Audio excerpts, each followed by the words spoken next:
Hello दोस्तों, अटल विद्या ज्ञान में आपका स्वागत है। दोस्तों, आज हम अटल आवासीय प्रवेश परीक्षा 2024 का हिंदी का प्रैक्टिस सेट लगाएंगे, जिसमें हम गद्यांश गद्यांश, लोकोक्तियाँ, सर्वनाम, अव्यय, प्रत्यय, शब्द, संधि, लिंग, वाक्य, उपसर्ग और मुहावरे का अध्ययन करेंगे, जो 2023 के पेपर में आए थे और 2024 में आने की संभावना है। उन सभी प्रश्नों का हमने समावेश किया है। दोस्तों, अब हम शुरू करते हैं। सबसे पहले हम गद्यांश पढ़ते हैं, क्योंकि यह 5 नंबर का आता है और इससे हमारे 5 नंबर पक्के हो जाते हैं। तो शुरू करते हैं। हमारा देश विभिन्न ऋतुओं का रंगमंच है। यहाँ एक वर्ष में 6 ऋतुएं आती हैं: बसंत, ग्रीष्म, शरद, हेमंत, वर्षा और शिशिर। सभी ऋतुएं अपनी छटा बिखरा कर चली जाती हैं। ऋतुओं का यह परिवर्तन जीवन चक्र की तरह चलता रहता है। यह ऋतुएं बारी बारी से भारत माता का गहना बनती हैं। इन्हीं ऋतुओं में से एक बसंत ऋतु भी है। इसके आगमन से धरती सिहर उठती है और मन प्राण की क्यारी बाग बाग हो जाती है। प्रकृति का सुहाग जाग उठता है, तभी तो उसे ऋतुओं का राजा कहा जाता है। बसंत ऋतु का वातावरण बहुत सुहावना होता है, जिसमें सभी के मन नाचने लगता है। दोस्तों, तो अब इसके अपन प्रश्न देखते हैं कि प्रश्न क्या है। अपन ने गद्यांश पढ़ लिया है। तो पहला प्रश्न, भारत माता का गहना कौन माना जाता है? कौन माना जाता है? तो दोस्तों, इसका सही उत्तर है डी।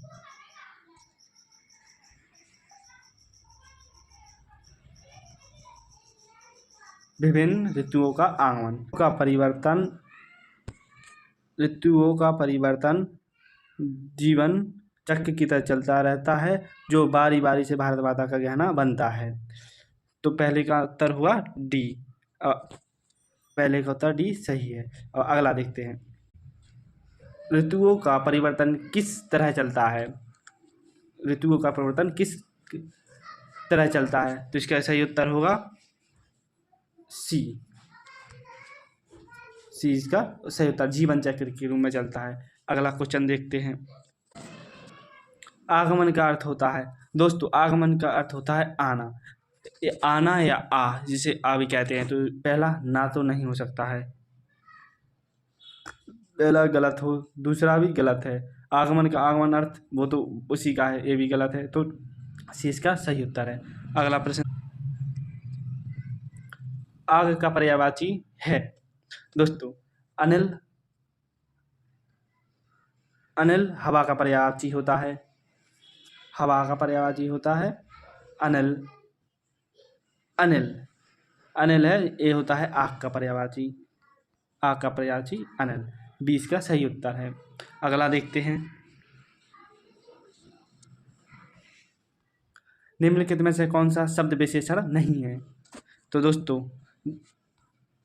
जैसा कि आपको पता है कि इनमें से कौन सा शब्द विशेषण नहीं है। विशेषण का मतलब होता है जो किसी की विशेषता बताता हो। तो पहला है काला। काला किसी की विशेषता बता रहा है। शांत, शांत भी किसी की विशेषता बता रहा है। आगामी, यह भी विशेषता बता रहा है। और डी डी डी तुम ये सर्वनाम है। सर्वनाम की परिभाषा होती है कि संज्ञा के स्थान पर प्रयुक्त होने वाले शब्द सर्वनाम कहलाते हैं। तो डी इसका सही उत्तर होगा। अगला देखते हैं।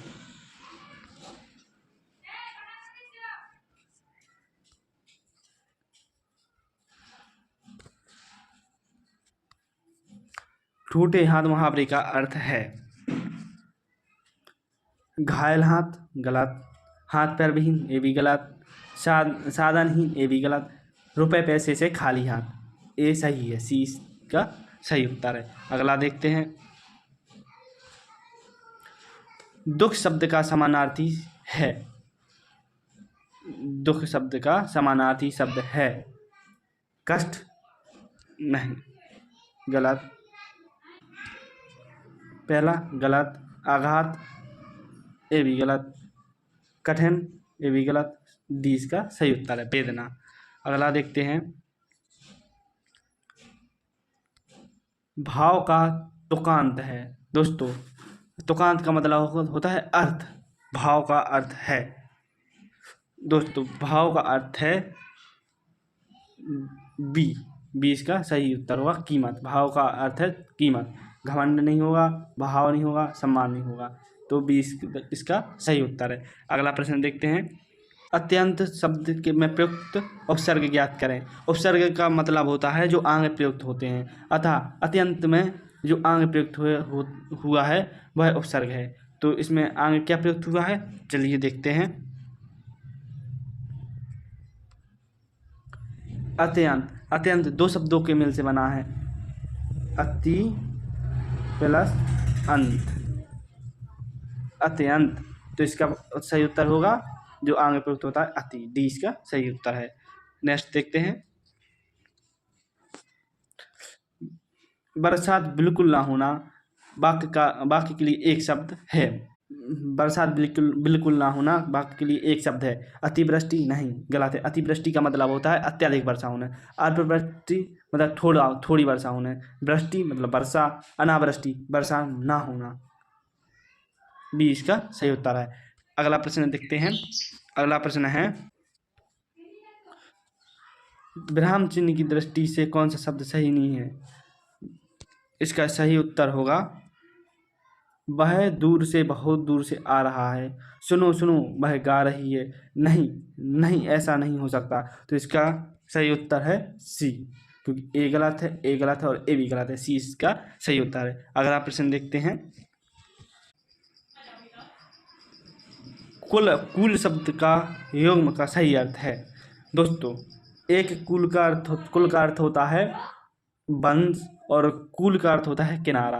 वंश और किनारा, तो परिवार योग ये नहीं होगा, परिवार ढंग ये भी नहीं होगा, किनारा ठंड ये भी नहीं होगा। तो डी इसका सही उत्तर है, वंश और किनारा।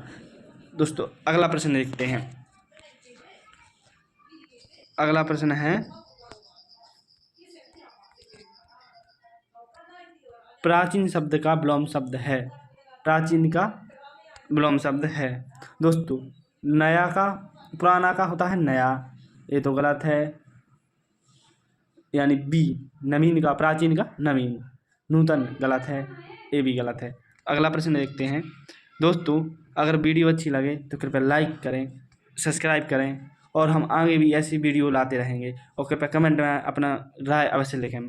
तो दोस्तों, अगला प्रश्न है, वाक्यों को पढ़िए और जो शिष्टाचार नहीं है छांटिए। तो दोस्तों, इसे हम पढ़ते हैं।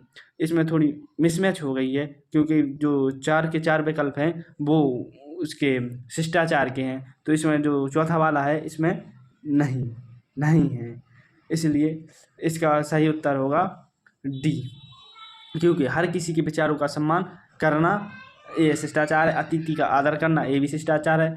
मददगार को शुक्रिया कहना वो भी शिष्टाचार है। ट्रैफिक नियमों का पालन करना यह भी शिष्टाचार है। लेकिन यहाँ मिस्टेक के कारण यहाँ नहीं होना था, ये हो गया। तो अगला प्रश्न देखते हैं। जैसा कि हमारा अगला प्रश्न है, कोष्टक में बंद माइनस की तरह ये चिन्ह का नाम बताओ। तो दोस्तों, इसका माइनस की तरह ये चिन्ह इसे योजक कहते हैं। क्या कहते हैं? इसे योजक कहते हैं। जो यह माइनस की तरह ये चिन्ह है ए वाला, इसे योजक कहते हैं। अल्प विराम, अर्ध विराम, पूर्ण विराम। पूर्ण विराम का होता है ऐसा, और अल्प विराम का ऐसा, और अर्ध विराम का सेमीकोलन ऐसा। तो चलिए दोस्तों, अब अगला प्रश्न देखते हैं।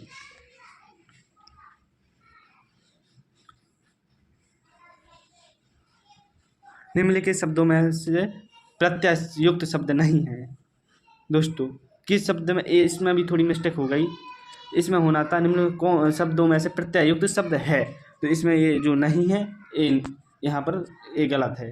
तो आप बताइए, निम्नलिखित शब्दों में से प्रत्यय युक्त शब्द है। तो दोस्तों, बोली नहीं है, बोली में कोई प्रत्यय नहीं लगा है। पिपसा इसमें भी नहीं है, पिपासा। और भाषा इसमें भी नहीं है। तो अंकुर, अंकुर कैसे बना? अंक प्लस उर, अंकुर। तो दोस्तों, इसमें उर है, यानी ए इसका सही आंसर है। नेक्स्ट देखते हैं।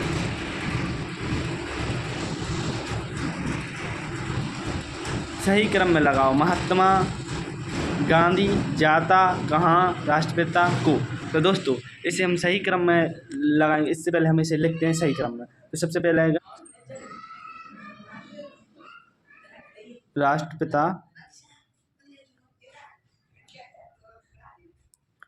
महात्मा गांधी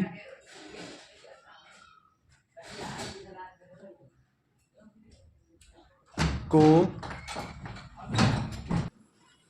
कहा जाता है। तो इसमें कौन सा विकल्प है?